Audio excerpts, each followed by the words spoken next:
Hello everyone, this is L2 coming at you again with another video. Just wanted to talk about some things. First, let's start on the politics, okay? Lately I've been reading in either on some of the Yahoo News or been watching MSNBC or CNN, and still, the focus is on Donald Trump.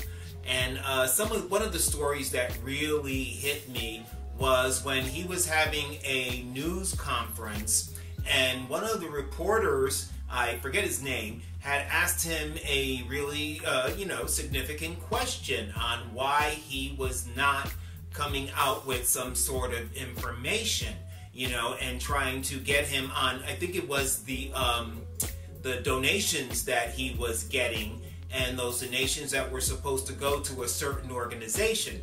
And Donald Trump didn't really have an answer for that. And so he just got defensive and started calling this reporter a real nasty, nasty person, And so it further went on in that article and also talked about how when Donald Trump does get into those situations, he starts to lash out at people. He starts to call it, that's a nasty situation. And right now he's talking about the judicial system, where one of the judicial judges that is overseeing the Trump University investigation on how that university is supposedly being scamming people per se. And so he's come out against this judge that is overseeing this investigation. And because the judge's name happens to be Gonzalo Curiel, Donald Trump is making the point that he has a Hispanic agenda or something of that sort. He's not being fair. He's not being biased. So take a look at those, news stories and see what you think. Those are the things that I may not have explained them explicitly for you, but that's what's out there. Take a look at them and see what you think. Is this the man that you want to have running our country? When he gets backed into a corner or he gets asked a specific question, that challenges him, why does he come out and attacking other people like that? Is that presidential? He's supposed to be talking with the GOP bigwigs and everything so that he could be more presidential, but I haven't seen it yet. Okay, you decide. In my last video, I told everyone that I was retiring this school year, and that is still on track for everything going, but there's something else that I want to talk to you about. Last week, this is the 1st of June right now, and last week on Thursday, I think it was May 26th or 27th or something like that, I had an interview with a company or a school in Beijing, China. I've been putting my resumes and my applications out there because I do want to teach in another country or teach abroad.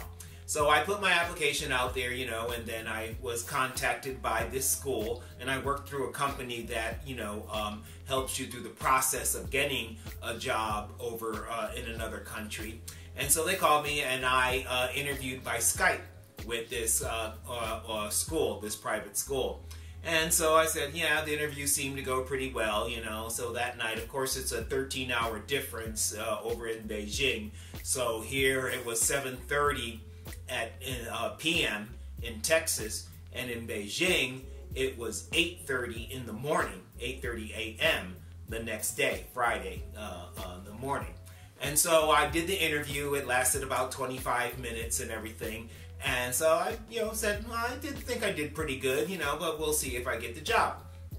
So I go to bed and everything, and I wake up Friday morning. I didn't really sleep well because I was thinking about the interview and all the questions that they asked me and everything. And so I was laying in bed and I was checking my phone, and I see the first part of an email from the human resource coordinator there, and it says, "With warm regards," and I can't see the rest because I haven't opened up the email. And I'm saying to myself, oh, I didn't get the job, blah, blah, blah. So I go and open up the email, and it says, "With warm regards, we would like you to be part of our team."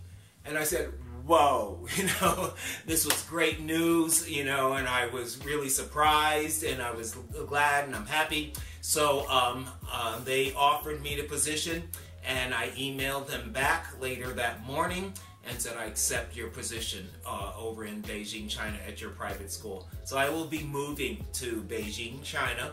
I will be working in the Beijing Huiya, Huijia, I think that's how you pronounce it, private school, and I will be a homeroom teacher teaching English to almost non-English speakers and also students that have a higher level of speaking English as well.